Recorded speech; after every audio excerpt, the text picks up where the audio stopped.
Salam sejahtera Malaysia, denyut nadi suara rakyat bergema di channel ini. Jangan lupa tekan butang subscribe, like dan share. Malaysia kita punya, cintai Malaysiaku, kita jaga kita.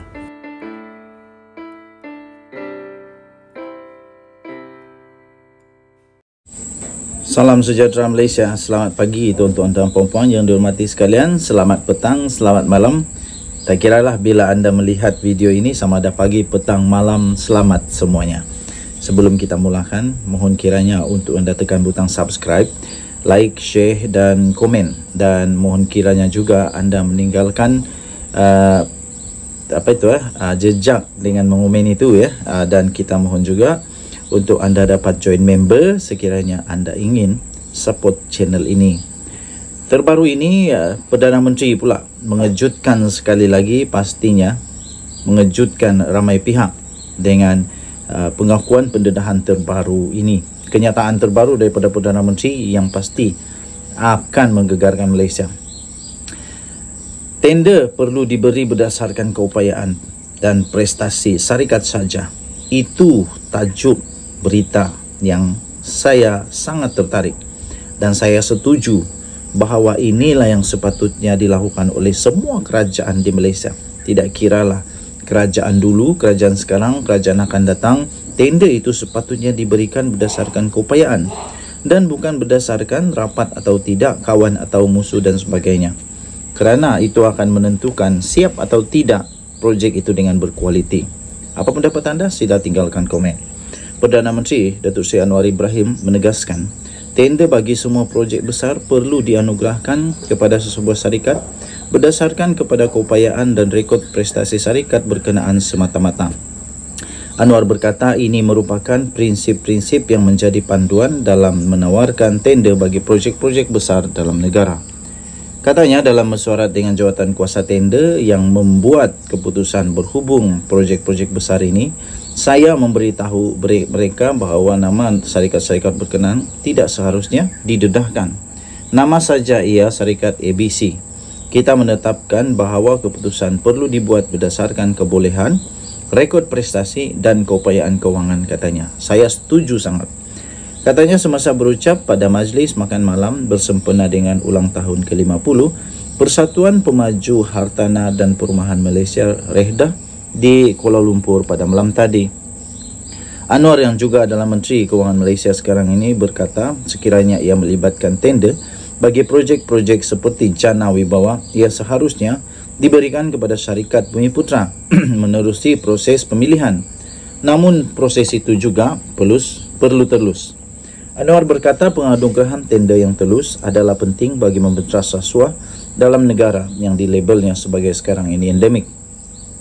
Rasuah adalah endemik. Sekiranya bukan sistematik dalam negara ini, perlukan keberanian dan keazaman untuk berubah, katanya.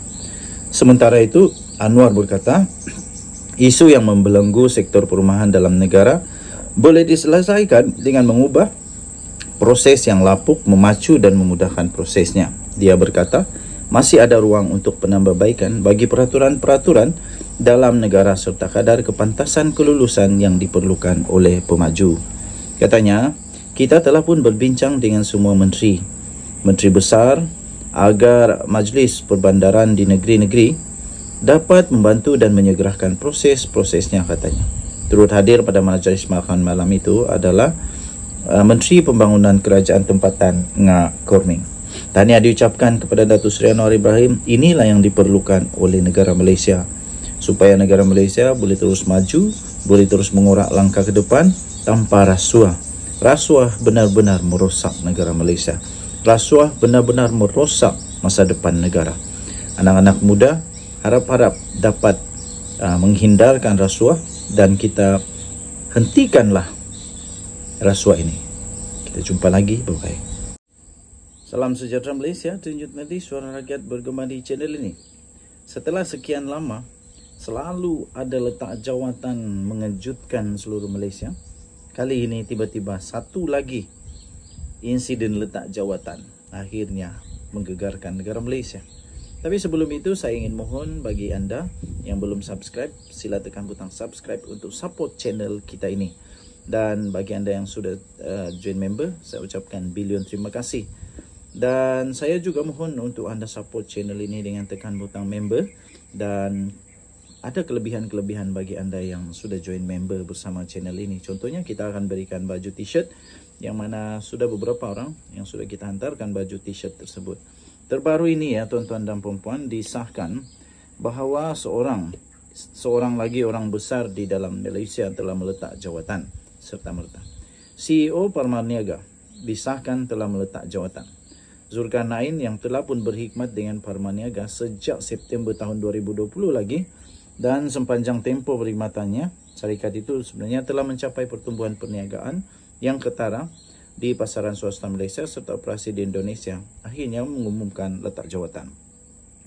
Ketua Pengawara Eksekutif CEO Parmaniaga iaitu Parmaniaga Berhad, iaitu Datuk Zulkarnain Madyusupei telah meletak jawatan berkuat kuasa hari ini.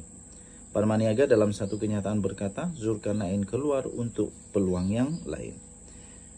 Tambah kenyataan itu, beliau telah berkhidmat dengan Parmaniaga sejak September 2020 dan sepanjang tempoh perkhidmatannya, syarikat telah mencapai pertumbuhan perniagaan yang ketara di pasaran swasta semasa swasta Malaysia dan serta operasi di Indonesia. Tambah kenyataan itu lagi, lembaga pengarah ingin mengucapkan selamat maju jaya kepada beliau dalam usaha pada masa depan, katanya. Dalam tempoh interim ini, lembaga pengarah telah pun membentuk satu jawatan kuasa eksekutif atau EXCO yang dipengerusikan oleh pengarah bukan bebas, bukan eksekutif, iaitu Ahmad Sahrid Zuan Muhammad Sharif, dengan penyertaan pihak pengurusan seperti Timbalan CEO iaitu Zulkifli Jaafar, Ketua Pegawai Operasi Muhammad Iqbal Abdul Rahman serta Ketua Pegawai Kewangan Nuraini Muhammad Ali. Katanya dalam kenyataan itu, EXCO akan mengambil alih tugas dan melaksanakan fungsi CEO. EXCO memberi jaminan bahawa ia adalah perniagaan seperti biasa bagi Parmaniaga dan semua aktiviti operasi perniagaan konsesi dan dengan Kementerian Kesihatan MOH dan perniagaan bukan konsesi dengan MOH, kementerian lain serta sektor swasta akan kekal utuh dan tidak terganggu, katanya. EXCO juga akan memberikan tumpuan kepada penyediaan pelan regularisasi PN17 yang akan diselia oleh pasukan petugas lembaga pengarah PN17 yang baru ditubuhkan dan dipengerusikan oleh pengarah bebas bukan eksekutif Parmaniaga, iaitu Datuk Lim Tian Siang. Parmaniaga adalah sayap perniagaan farmasetikal untuk kumpulan Biostate Holding Berhad dan bersama-sama Lembaga Tabung Angkatan Tentera merupakan pemegang-pemegang saham utama syarikat berkenaan. Okey, terima kasih diucapkan kepada CEO ini yang sudah pun berjaya mengangkat Parmaniaga semakin berkembang luas, kerana Parmaniaga ini salah satu daripada pemegang sahamnya, of course, daripada Lembaga Tabung Angkatan Tentera. Jadi ini sangat penting untuk negara Malaysia, terutamanya untuk semua veteran tentera, untuk semua Angkatan Tentera Malaysia. Jadi terima kasih diucapkan sekali lagi. Kita ucapkan selamat maju jaya kepada bekas CEO Parmaniaga ini. Tunjuk nadi suara rakyat bergema di channel ini. Bye-bye.